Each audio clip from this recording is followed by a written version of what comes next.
If you're looking for the beginner's guide to Marvel Strike Force 2025, then you are in the right place. Marvel Strike Force is an excellent, free-to-play friendly game that really wants to get you started off on the right foot. There's going to be login calendars and special milestones just for you to get yourself off on the right foot to set a good foundation for you to build off of. In fact, let's take a peek. If we look at the milestone section right here, look on the left-hand side, it says First Strike. If we were to look, some of the characters you can get here, we see Peter B. Parker, Spider-Man Noir, Spider-Man Pav, and Penny Parker. These individuals make up the Spider Society team. A very good all-around foundational team, something that will take you far, team that is still being used in the end game. Now, how do you go through and get these milestones? Well, on the left-hand side, you see it says scoring. We're going to score points here by going through the campaign, battling in raids, and in arena. Those are the 3 game modes we're going to go ahead and talk about today. Campaigns are wildly important. There's something you're going to be doing every day in Marvel Strike Force. We'll click on our campaign node there, and we want to scroll over to Heroes Assemble. The Heroes Assemble campaign is the first one that'll be open to you. And as you continue to make progress, they'll continue to open from here on to the right. Going to the right, we have the heroes, villains, Nexus, Cosmic, and so on. And as we see, there'll be some of these campaigns that are locked. You just need to keep making progression, keep making progress. For example, in this case, we have to be at a certain player level. You might have some that require certain characters.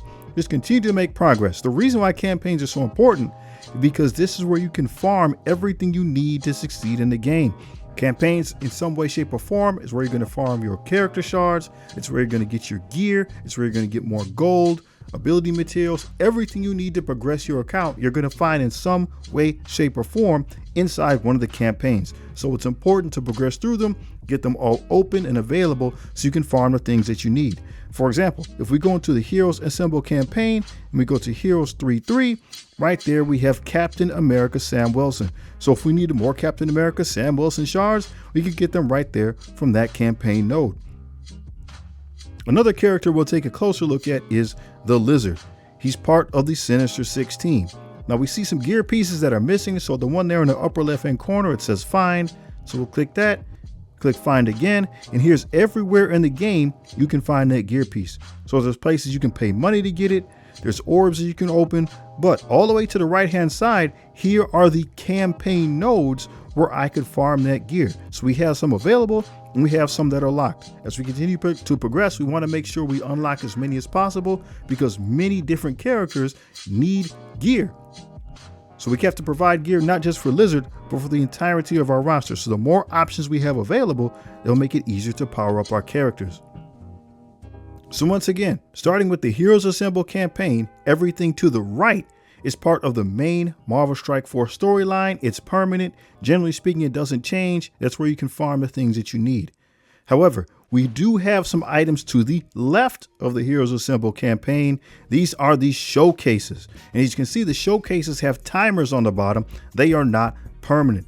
Showcases come into play whenever a new character and a new team are introduced into Marvel Strike Force.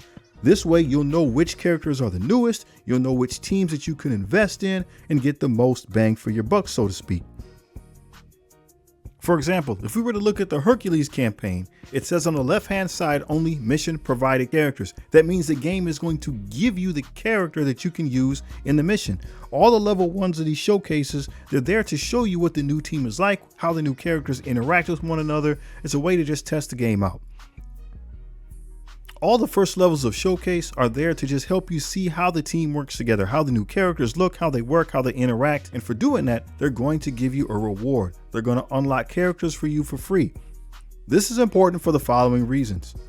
Marvel Strike Force generally builds teams in 2025 in this manner. There are brand new characters, in this case, Jean Grey in Hercules, that have never been in the game before. The newest characters are typically the strongest. They have the highest stats, they have the newest abilities, they're very important for you to get a hold of. But when new characters come out, they cost money. So if you want the free to play option, you're just gonna have to wait a little while before you get it done. In the meantime, to fill out a complete team, we have other characters, in this case, Beast, Falcon, and Storm, that are older characters. They've fallen out of the meta. We haven't used them in a while. So what has happened is Marvel Strike Force has taken those characters and reworked them. They now have new stats, they now have new abilities that put them on par with the newer characters to make a team. And by going through the showcases, the game is going to give you those characters for free. So as you can see right here, Beast, Falcon, and Storm, I have them unlocked, but I'm still working on the newer characters, Jean Grey and Hercules, that I do not have. I got those older characters from working my way through the showcases. So for a new player, this is wildly important. These are some of the strongest characters you're going to be able to get a hold of, and the game is going to give them to you for free. Now, why would they do that? Because veteran players will already have those characters. We used them before, and now they're being made new again. Resources are hard to come by. They don't want you to try to build everything from scratch. So they're going to give you an entry-level version of those older characters just for playing through the showcases. Very important. Make sure you take advantage of it. What are we going to be using these different teams for? Well, for the various game modes, including raids. Now, raids are team-based content. You're going to need to do them within Alliance. Raids are important. They are a regular source of gear and ability materials, stuff that you need to power up your characters. Generally speaking, in raids, you start out at one of these start points. We see the purple glowing ones there. In this case, we'll start at the bottom. We need to go all the way up to the top, and there's your boss. This is a very simple version of the raids.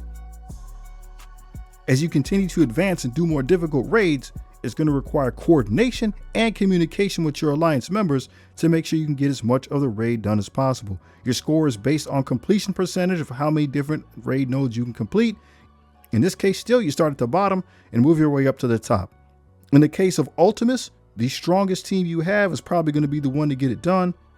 Extreme X-Men is one of the teams the game gives you early. It is a raid team. If we click on Night Howler here, look at his passive ability. Notice it says in raids. So teams and characters that have options that say in raids will obviously do better in those particular game modes because those characters are made for those game modes. Raids will increase in difficulty and they'll start requiring certain types of characters. So as you can see here in raid on Orcus, this is the hardest raid we have in the game right now. It requires, in this case, 5 mutant characters. So as you progress, you're going to need a mutant raid team, a tech raid team, a skill, a mystic raid team, and a bio raid team. So as time goes on, you're going to need to build more and more teams to flesh out a complete roster.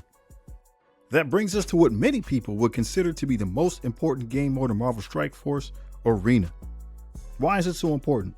Well, part of the reward package for Arena is that you get power cores. Power cores are the premium currency in this game.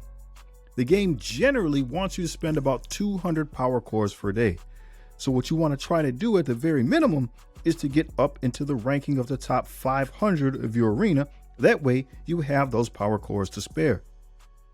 Generally speaking, the way Arena works is you have a rank. So you see right now I'm at 2,500. So what I would do is I would attack one of these other players with the goal of taking their spot. If your team is stronger than theirs or more synergized than theirs, then you're probably able to take that spot and slowly climb the ranks, thereby increasing your rewards. The best vanilla arena team in the game is the Annihilators. They're 100% made for that game mode. However, you might have some other characters that you could swap in for some of these members. There are some characters that are plug and play, some of the stronger members in the game that you could use to make your arena journey even better. A new arena team comes out every year, so when the next team arrives, it just gives another opportunity for everybody to find that #1 spot. There are a variety of characters in this game, as well as a variety of game modes. We haven't even talked about Cosmic Crucible, Alliance War, or Battle World yet. And there's tons of other modes that pop up from time to time, different tower modes, pocket dimensions, things of that nature. Marvel Strike Force is a great game. I hope you enjoy it. Let me know what you think.